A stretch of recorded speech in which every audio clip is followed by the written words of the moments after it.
Right, yes, now we are going to understand about what is cooperative and collaborative learning strategies. So when students work together, then this term cooperative and collaborative learning are used. Most of the time it is used interchangeably. Means as if they are one and the same, most of the time it is used. But there is a small difference between these two. So we are going to find what is the difference between cooperative and collaborative learning. That is, students make individual progress with together. So when they work together, individual progress is done. Cooperative learning involves more inherent interdependence, promoting and greater accountability. Now we'll go to cooperative learning.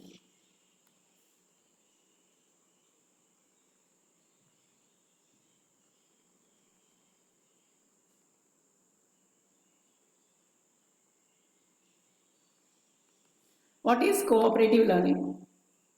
That involves more inherent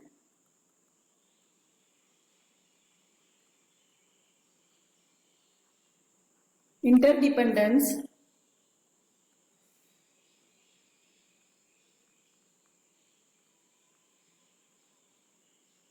promoting greater accountability.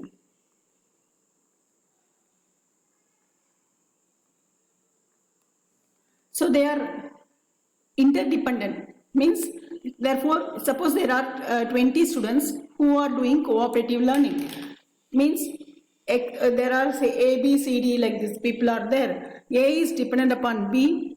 B is dependent upon C. They are interdependent, and they together it helps in their learning.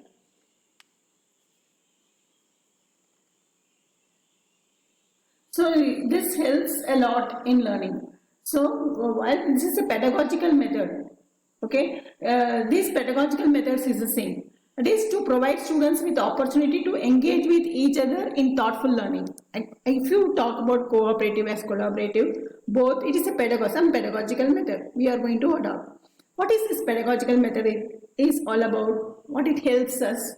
It is helping to provide students, it is helping to provide students with opportunity to engage with each other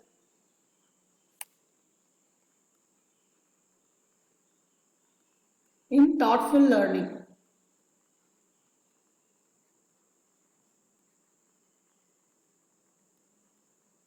Okay, it is important that teachers understand the difference if they are both to be used effectively in classroom. First of all, you should understand that as a teacher, you should understand the difference between these two terms.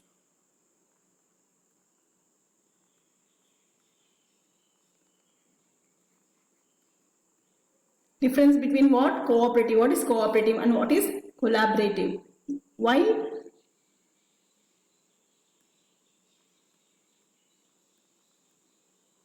Why you should understand the difference between them? Because to have effective, you can use this effectively.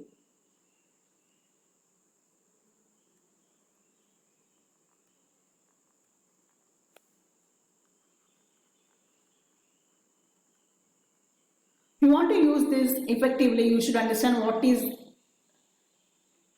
the difference between these two. First, we'll see the similarities.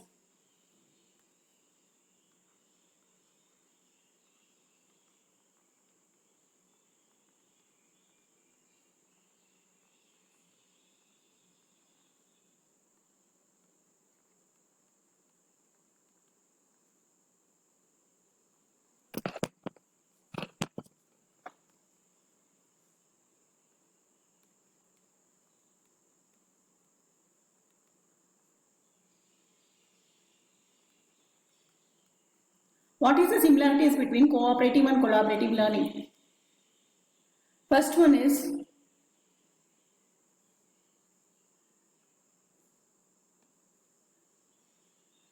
both students active participation is needed.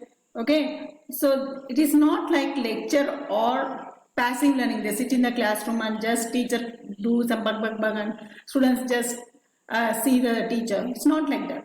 So both, let it be cooperative or collaborative, both are in both things, both of the type of learning, students should be active, right? In this pedagogy, students should be very active. So active learner, right?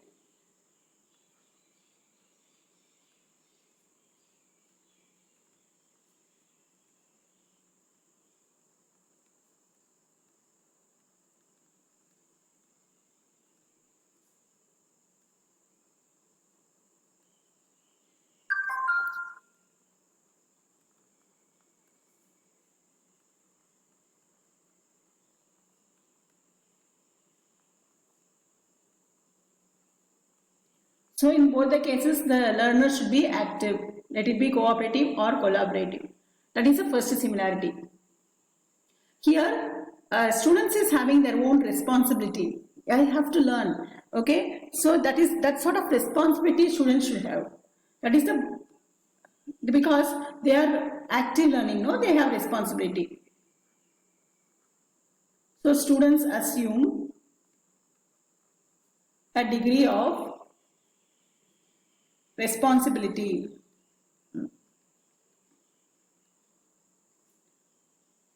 for their own learning. Okay. Next is teacher act as, what about the teacher's role? Okay. Teacher's role is nothing like, okay, teacher is not taking the priority role, but he acts or she acts as a facilitator. Okay. Because if teacher is going to teach, if teacher is going to use lecture method, then teacher becomes the important person. But in this method, in this type of pedagogical method, teacher is only facilitator.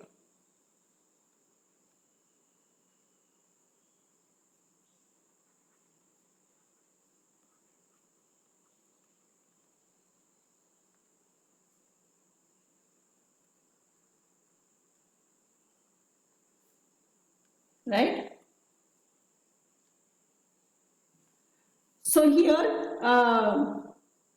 a task is given to the students and students are supposed to complete that task.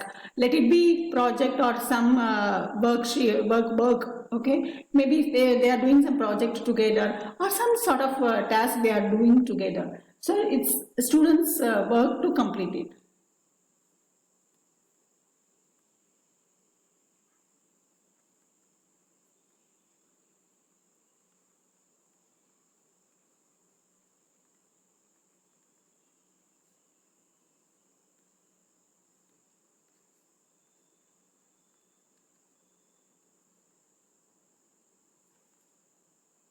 Okay, so in both the cases, this is what happening.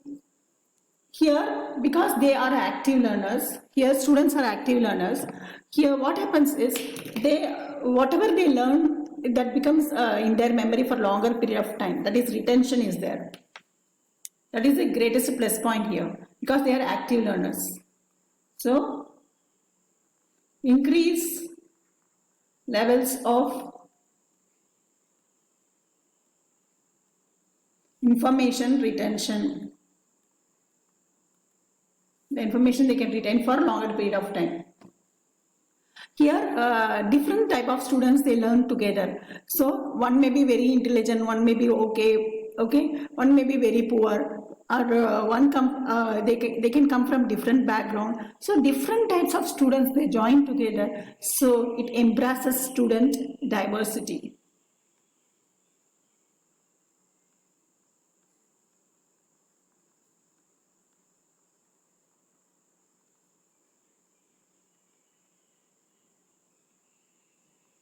Right? Now, what is the difference? Whatever we have seen is a similarity.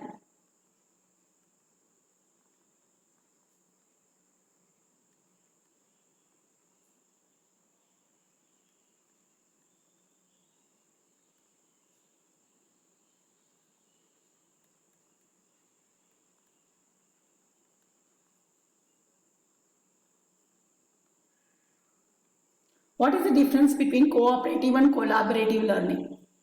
Right? First, we'll talk about the collaborative learning.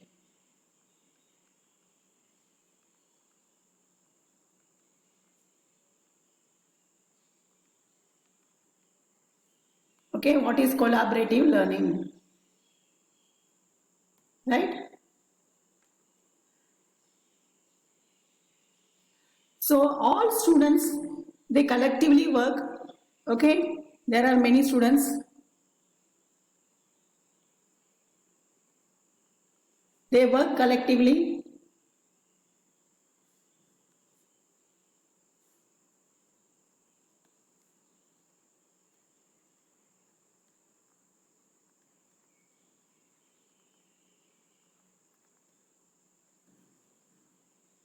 So these students, they work collectively and they have common goal. What they are doing?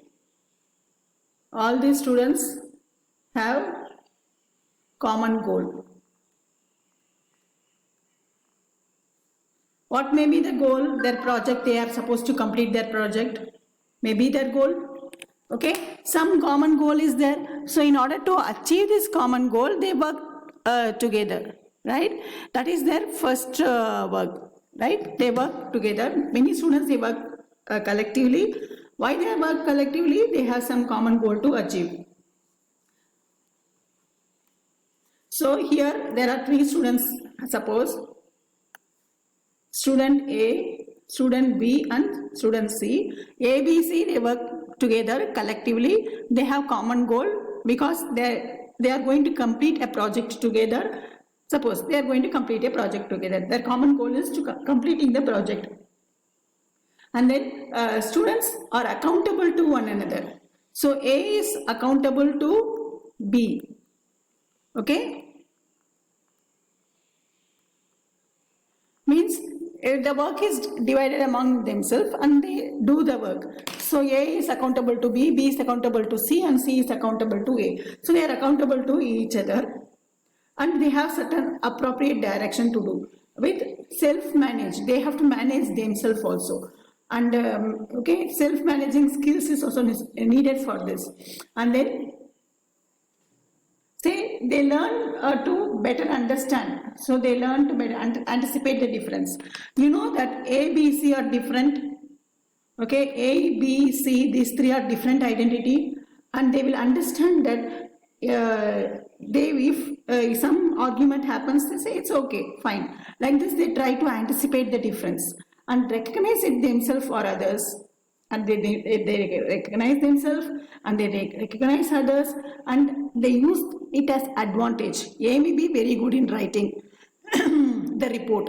B may be collecting the data. C may be very good in analyzing the data. So what they do is they know the difference between them and they know about themselves, and if some difference is there, some sort of argument, they anticipate with each other, and also they recognize themselves and others also, and they use as an advantage. Yes, A knows how to write. Okay, we'll give the work task to A. Let him write the report. B knows how to analyze the data, collect the data. Let him collect the data. And C knows how to analyze the data. Okay, this work task can be given to them. So they take their advantage, okay, of each other. So a typical collaborative learning, students organize their efforts between themselves. Their efforts are organized. So A is doing his work, B is doing his work, and C is doing his work. Their students source material to help them completely the activity. They have the source material and they are able to complete the activity. So here whatever they are doing, what A is doing, B is doing, C is doing, teacher is not going to monitor here. Okay, sometimes if they want some help from the teacher, they can get help from the teacher, but in all together, teacher is not going to monitor. And to their own students assess their own individual and group performance, whether I have done perfectly as a group as a whole, whether we have done perfectly. So they assess among themselves. Then the success of the whole project depends upon